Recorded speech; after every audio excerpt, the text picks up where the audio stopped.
actually get asked this question a lot. I think people assume that because I'm a parent, that's why I've taken an interest in the early years. I think this really is bigger than that. This isn't just about happy, healthy children. This is about the society I hope we could and can become. Right from the early days, meeting lots of people who are suffering with, addiction or poor mental health, and hearing time and time again that their troubles now in adulthood stem right back from early childhood experience. The room fell silent. Catherine froze, her face draining of colour as she stared across the crowded hall. There, gleaming under the chandeliers, were Diana's stolen pearls, brazenly worn by Camilla's daughter. The jewels that had vanished without a trace now hung in plain sight, mocking everything Catherine had fought to protect. What happened next would expose a theft that reached the highest levels of the monarchy and ignite a battle for Diana's legacy that nobody saw coming.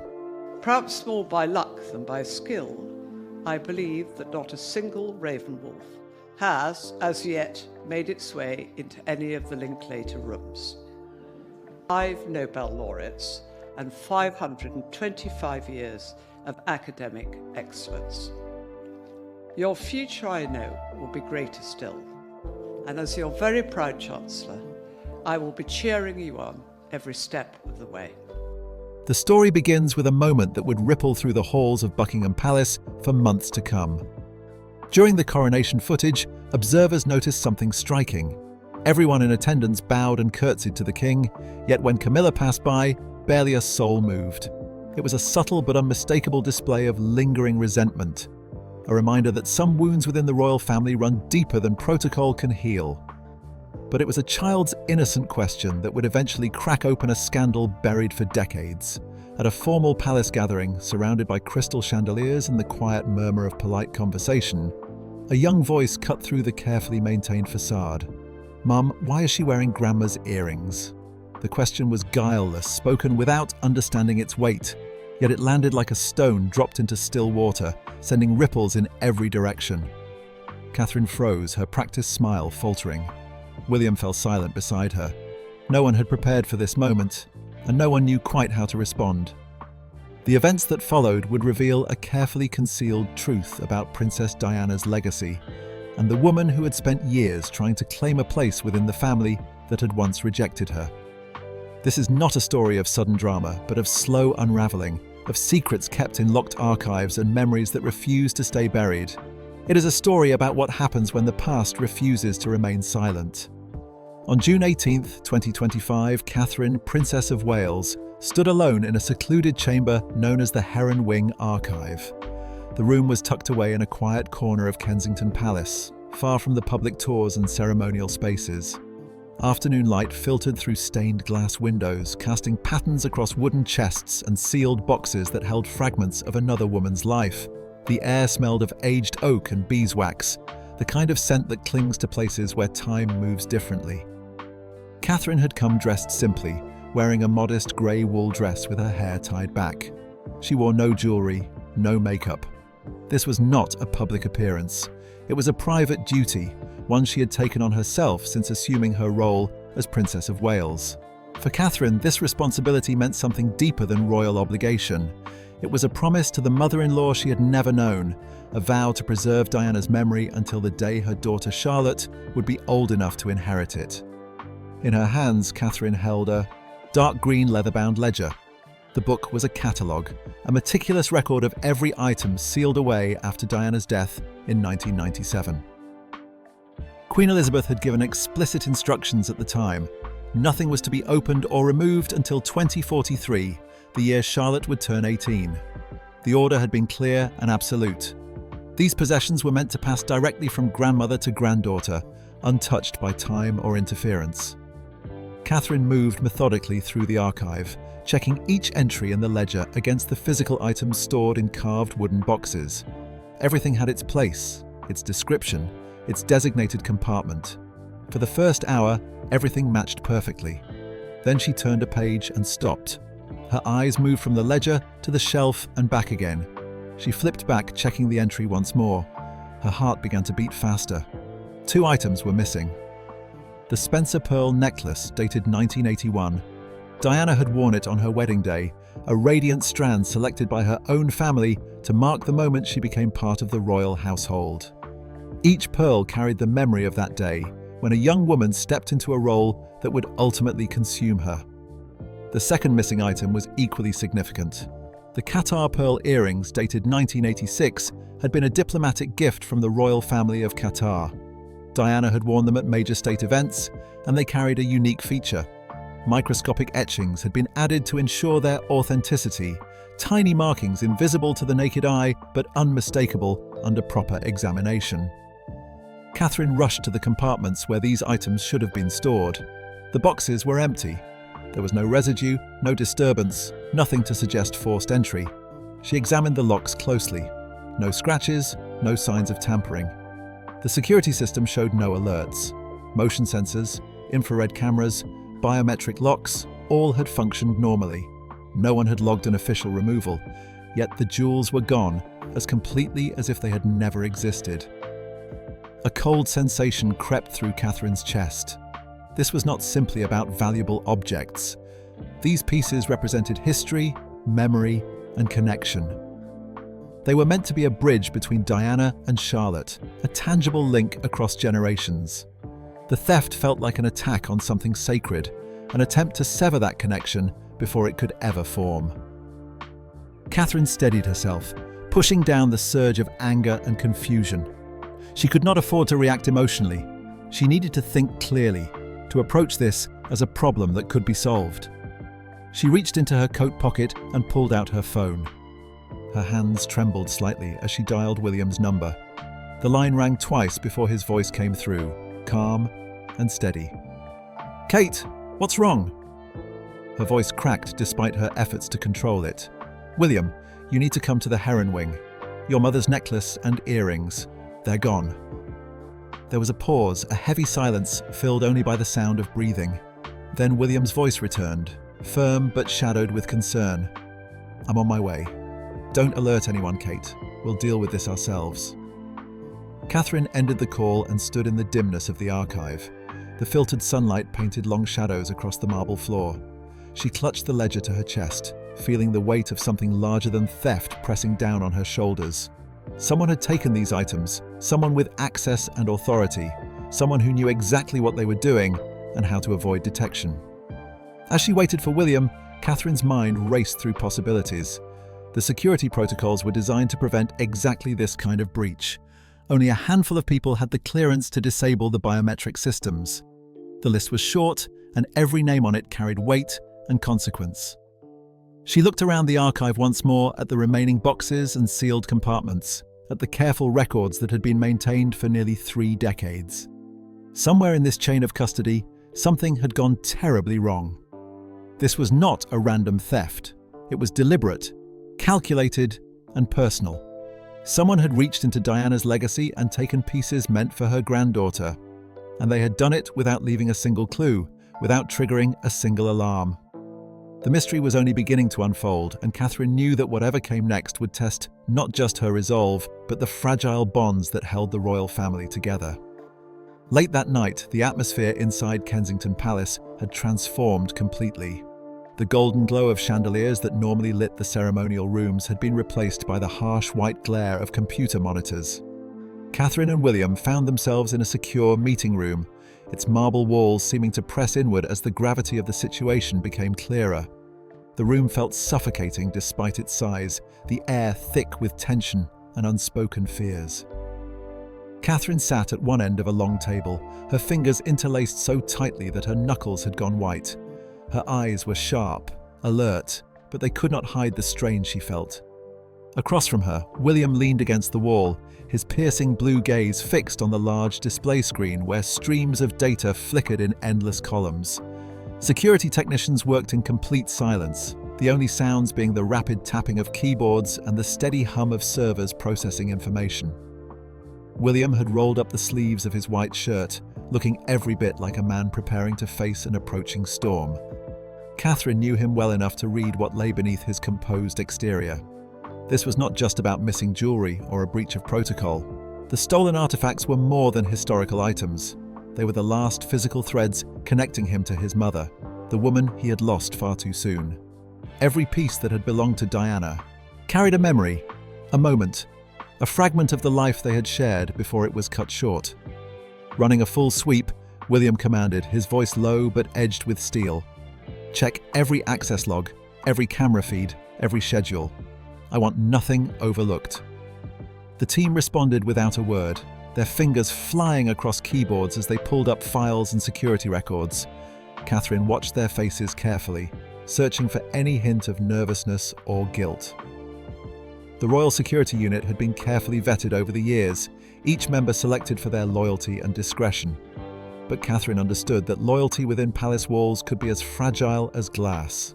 People had their own motivations, their own pressures. Trust was never absolute. She glanced toward William, and for a moment their eyes met. No words were needed. They both understood what this represented. This was not simply a case of theft. Someone had betrayed them. Someone with access to the most protected spaces in the palace. Someone who knew exactly how to move through the system without being detected. Nearly an hour passed in tense silence. The technicians continued their work, pulling data from multiple systems, cross-referencing timestamps and access codes.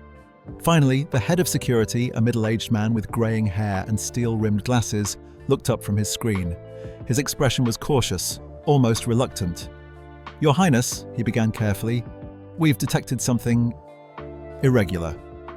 William straightened immediately and stepped forward, his palms pressing against the table. "What kind of irregularity?" The technician enlarged a section of data on the main display. On April 9th, 2025, there was an access entry into the Heron Wing archives. The system recorded the visitor as Queen Camilla. Time seemed to stop. Catherine felt a cold shiver run through her body, as if the name itself carried a curse. She turned toward William and saw his jaw tighten, his eyes darkening. The tension in the room became almost unbearable. "Reason for access?" William asked quietly, his voice barely above a whisper, but cutting through the silence like a blade. The technician hesitated, then opened another document on screen. The record lists the visit as inspection of artifacts for a potential exhibition. However, he paused, casting an uneasy glance toward Catherine.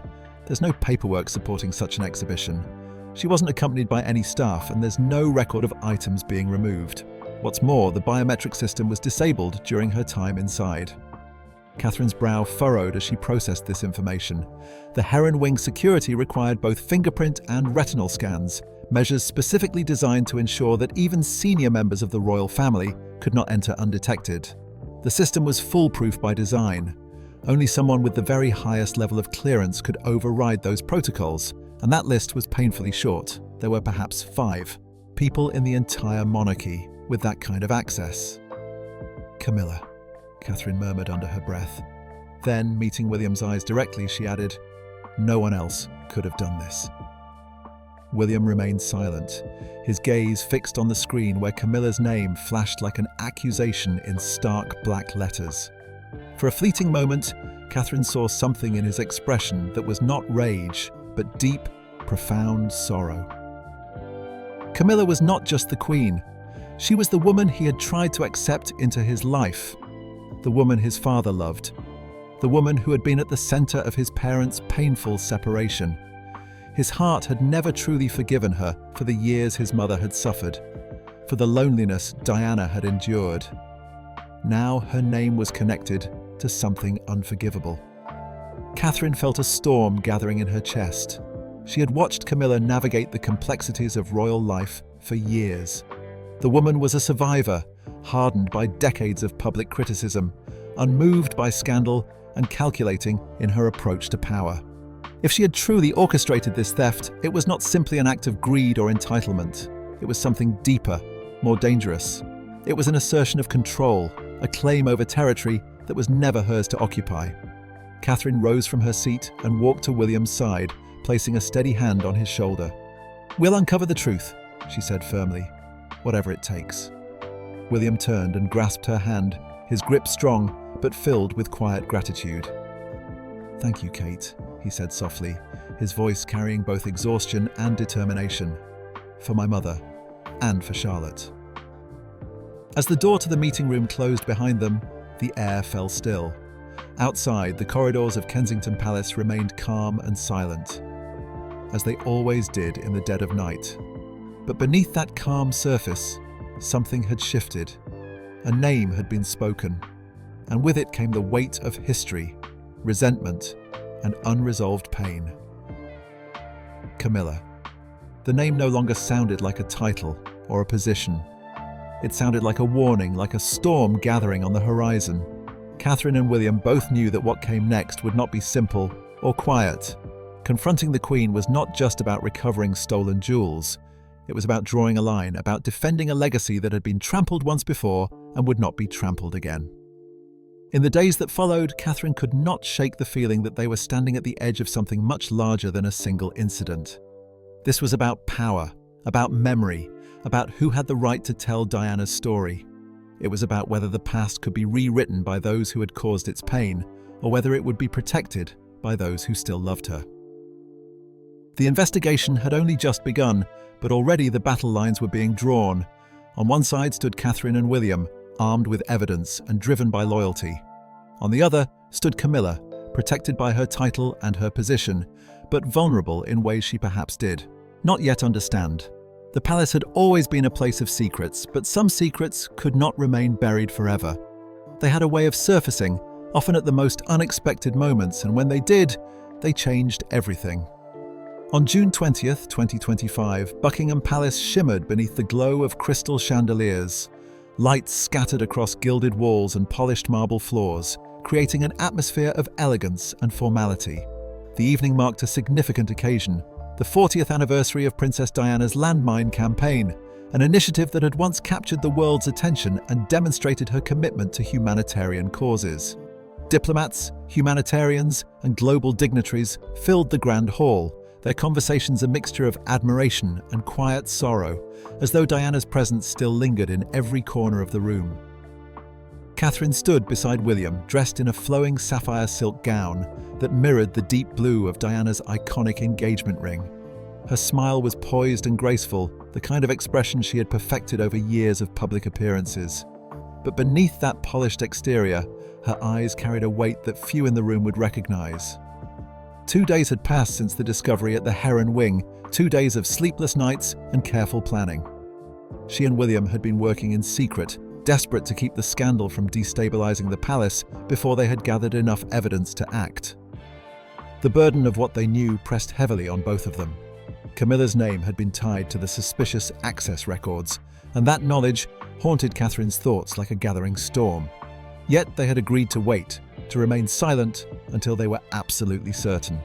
Confronting the Queen without irrefutable proof would be reckless and could backfire in ways that would harm not just their cause, but the entire institution.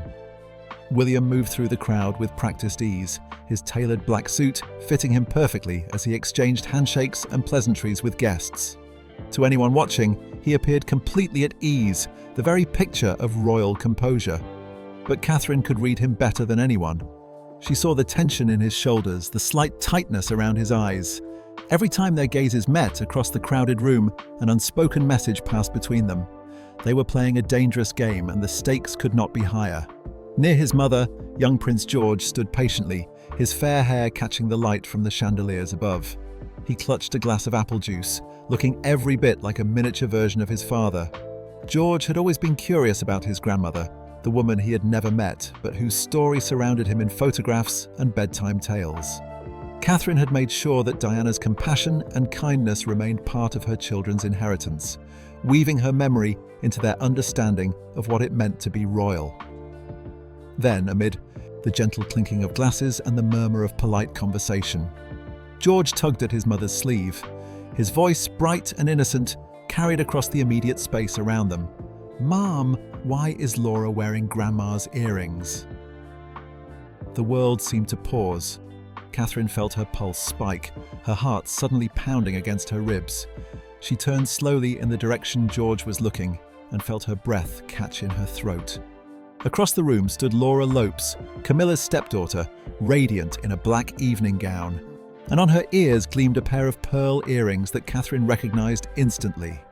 The Qatar pearl earrings from 1986, the very pair that had been missing from the Heron Wing archive. Catherine recognized every detail. The twin pearls encased in delicate gold filigree, the distinctive setting that had been crafted specifically for Diana. She had studied photographs of these earrings over the past 2 nights, memorizing every curve and detail from the inventory reports. There was no mistake. These were Diana's earrings. A hush rippled through the nearby crowd. Conversations faltered and died. Curious faces turned toward Laura, then back toward Catherine and William. The shift in atmosphere was palpable, like air pressure dropping before a storm. Laura sensed the sudden attention, her laughter fading as she became aware that something had changed. Her hand rose instinctively to her ear, fingers brushing against the pearls as realization began to dawn on her face. Her confident smile faltered, and her eyes locked with Catherine's across the room. In that instant, Catherine saw a naked panic flash across the younger woman's features. Catherine steadied herself, gripping her wineglass so tightly that her fingers turned white. George's innocent question had shattered the evening's carefully maintained calm like a stone thrown through glass. She crouched slightly, placing a trembling hand on her son's shoulder, trying to keep her voice gentle, despite the shock coursing through her system. "George," she said softly, her tone tender but shaking slightly. "What did you just say?" The boy blinked, completely unaware of the tension he had sparked. "Those earrings, Mum. Grandma wore them in her pictures from Qatar, right?" Catherine's throat tightened. She could barely breathe. She turned toward William, who had caught every word despite being several feet away. His expression darkened instantly, his entire demeanor shifting in a heartbeat. The careful composure he had maintained throughout the evening evaporated, replaced by a sharp, lethal focus. Within moments, he had crossed the room to stand beside her, placing a steady hand against her back. His voice was low, but carried absolute resolve. "Kate," he murmured, "we can't ignore this. Not now." Catherine drew a slow breath, forcing her racing emotions into stillness. Every instinct screamed at her to confront the situation immediately, to demand answers, to expose the truth right here in front of everyone. But she knew that one wrong move could ignite a scandal that would consume not just Camilla, but the entire royal family. George, Charlotte, and Louis had to be protected. Their innocence had to be preserved. Yet the moment had already escaped their control. The question had been asked, and people had heard it. She lifted her chin and addressed Laura directly, her tone cool and measured, despite the turmoil inside her. "Laura," she said evenly, "could you tell me where you got those earrings?" The question fell into the silence like a blade, sharp and impossible to avoid. Every eye in the immediate vicinity turned toward Laura. The younger woman's hand trembled as it brushed against the jewels hanging from her ears. Her face had gone pale, her earlier confidence completely stripped away. "I was told they came from an auction," Laura replied hesitantly, her voice barely above a whisper. "My mother gave them to me." A chill crept up Catherine's spine. Camilla's name had surfaced again, heavy and unavoidable. She looked at William, and their eyes met in silent understanding. The truth behind the heron wing theft was no longer buried in security logs or hidden in speculation. It was here, gleaming openly beneath the chandeliers of Buckingham Palace, worn brazenly at an event honouring Diana's memory. The irony was almost unbearable. At a gala meant to celebrate Diana's humanitarian legacy, stolen pieces of her personal collection had been displayed as though they belonged to someone else. Catherine felt anger rising inside her, hot and fierce, but she forced it down. She could not afford to lose control, not here, not now. William leaned closer to her, his voice barely audible. "We need to move carefully," he said, "but this ends tonight." Catherine nodded, her mind already racing through the next steps. They would need authentication, witnesses, and documentation. They would need to handle this with precision and care. But George's innocent observation had changed everything. The secret was out, and there would be no going back. Within the hour, the palace's senior heritage appraiser had been summoned. The mood in the room had shifted from celebration to something darker, more uncertain. Guests stood in hushed groups, watching as the situation unfolded before them. Laura stood frozen, the earrings still on her ears, waiting for judgment. And somewhere in the crowd, Camilla watched, her face a mask of royal restraint, but her eyes betraying the storm gathering beneath.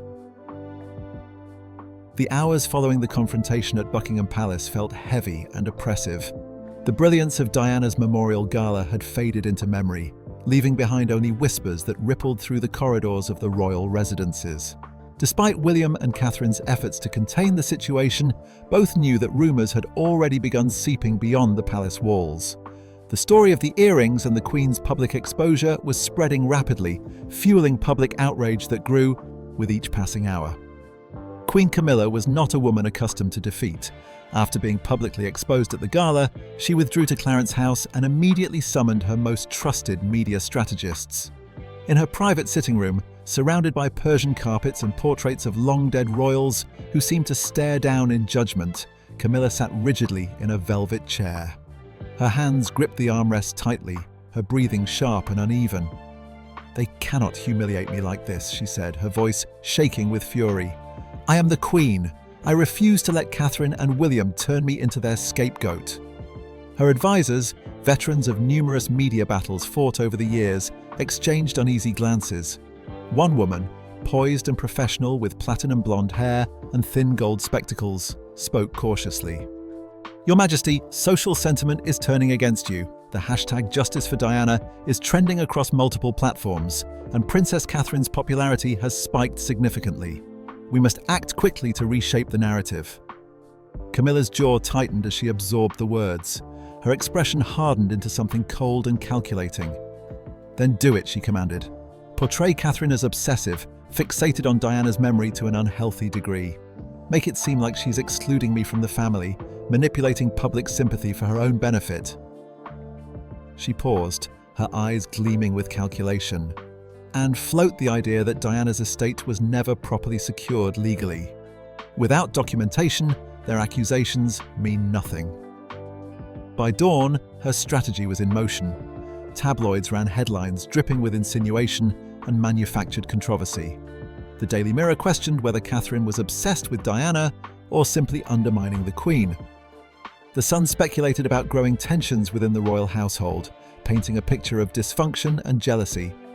Other papers hinted that Diana's jewels may never have been formally catalogued, implying that Catherine was exploiting sentimentality to challenge Camilla's rightful authority. But the effort backfired spectacularly.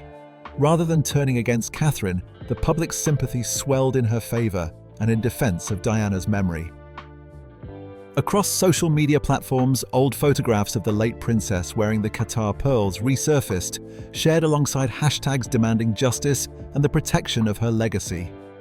Comments poured in by the thousands, expressing support and outrage. People wrote that Camilla had no right to Diana's possessions, that Catherine was protecting what truly mattered, that the Queen had overstepped in ways that could not be forgiven. Each post, each shared photograph, each angry comment deepened the chasm between Camilla and the people she was meant to represent. Inside Clarence House, cracks began to form within her supposedly loyal circle. Several aides discreetly requested transfers to the Wales household at Kensington Palace.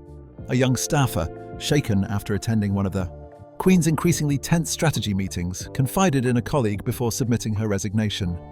"I can't be part of this," she whispered, her voice heavy with moral conflict. "It's no longer about managing public image. It's about destroying a family."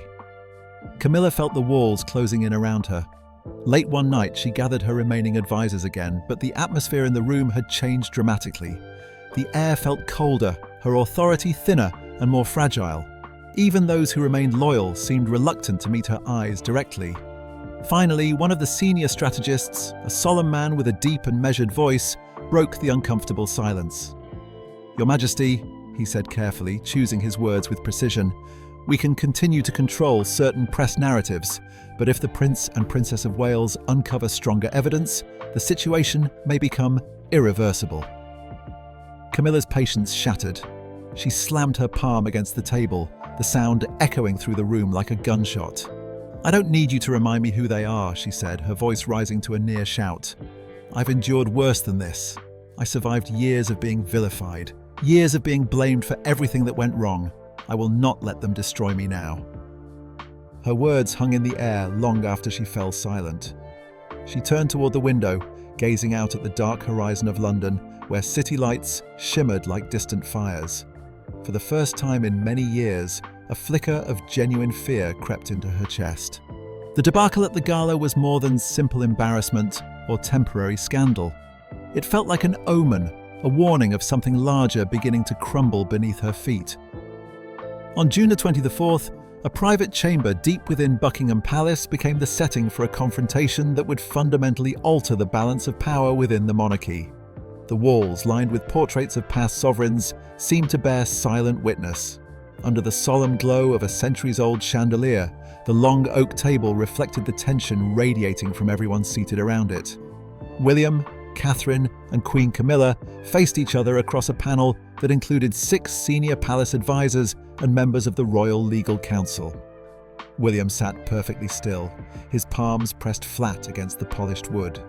His eyes were glacial, his composure a carefully constructed mask covering the fire burning beneath. He was not here as the heir to the throne conducting routine business. He was here as a son defending his mother's memory and as a father protecting his daughter's rightful inheritance.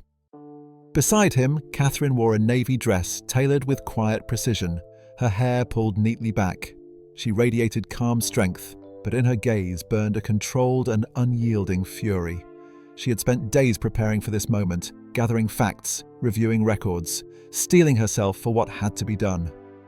Across from them sat Camilla, draped in crimson, attempting to maintain the regal composure expected of her position. But her fingers dug into the table's edge, betraying the tremor running through her body. The advisors shifted uneasily in their seats, sensing that the words spoken in the next few minutes would reshape the future of the royal family. The silence was finally broken by William's voice, measured and low but sharp as a blade. "This is no longer a private family issue," he began. "This is theft of royal property. You entered the Heron Wing, bypassed security protocols that were designed to be impenetrable, and removed personal artifacts that belonged to my mother. Items that were sealed specifically for my daughter, Charlotte." Camilla lifted her chin, her tone brittle but defiant. "I am the Queen," she snapped back. "I have the right to review any holdings of this family. You're accusing me without definitive proof, William. Do you truly think you can drag me through this humiliation before this council?" Catherine's response came softly but with undeniable power. "There's no need for accusations, Your Majesty." The facts speak clearly enough. The palace security logs identify you as the sole visitor to the archive on April 9th. There were no witnesses, no documentation of your visit, and no official reason recorded. The biometric system, which only a handful of people in this entire institution can disable, was turned off during the time you were inside. And shortly after your visit, those same earrings appeared on your daughter's ears at a public event honoring Diana's memory. Camilla shot to her feet, fury overtaking whatever fear she had been holding back. The water glasses on the table trembled as her hands slammed against the wood. "I didn't take them," she cried, her voice cracking under the strain. "I told you already, I bought them at auction. I had no idea they were Diana's. How could I have known?" An older advisor, a man with silver hair and a calm demeanor that came from decades of service, cleared his throat. His measured tone only deepened the gravity filling the room. "Your Majesty," he said carefully, "the investigation conducted over the past several days found no record of any auction involving the Qatar pearl earrings. Furthermore, the microscopic identification codes engraved on the pearls align precisely with Princess Diana's original registry. This cannot be explained as a simple error or misunderstanding." Camilla turned on him, her voice rising to a level that bordered on desperation. "How dare you question me like this? I've devoted my life to this family, endured decades of criticism and hatred, while all of you continue clinging to the memory of a woman who has been gone for nearly 30 years. The words hung in the air like poison. The temperature in the room seemed to drop several degrees. William's expression hardened into something cold and unmovable. When he finally spoke, his voice was barely above a whisper, yet it carried the weight of absolute judgment. "You speak of my mother like that," he said, slowly, each word deliberate. "You took what was hers, what rightfully belongs to my daughter, and you call it a mistake." Catherine laid a steady hand on his arm, grounding him before his anger could escalate further. She turned to face Camilla directly, her tone unwavering and resolute. "Power is not the right to rewrite the past," she said. "Charlotte deserves the legacy that was intended for her. not one corrupted by greed or entitlement. Camilla's mouth opened, but no defense emerged. Her eyes darted around the table, searching desperately for an ally, for someone who would stand with her, but every gaze in the room avoided hers. Finally, one of the council members, a seasoned barrister with a composed and professional demeanor, broke the silence. "Your Majesty," she said, "given the evidence that has been presented and verified, the council recommends that your access to the royal archives be temporarily suspended pending the completion of a full investigation." Camilla froze, her breath becoming uneven. The defiance that had sustained her moments before drained away completely, replaced by a weary and hollow desperation. "You may strip my authority," she said hoarsely, "but you will never erase me from this family." William rose slowly from his seat, his height casting a long shadow across the table. "We don't intend to erase you," he replied, his voice steady as stone. "We intend to ensure you never again touch my mother's legacy." As Camilla turned and walked toward the door, the echo of her heels rang through the chamber like fading thunder. When the door finally closed behind her, silence reclaimed the room. The advisors exchanged guarded looks, uncertain of what would come next, but understanding that something fundamental had shifted. William reached for Catherine's hand under the table and she squeezed it gently. They both knew that today's confrontation was only the beginning of a much longer battle.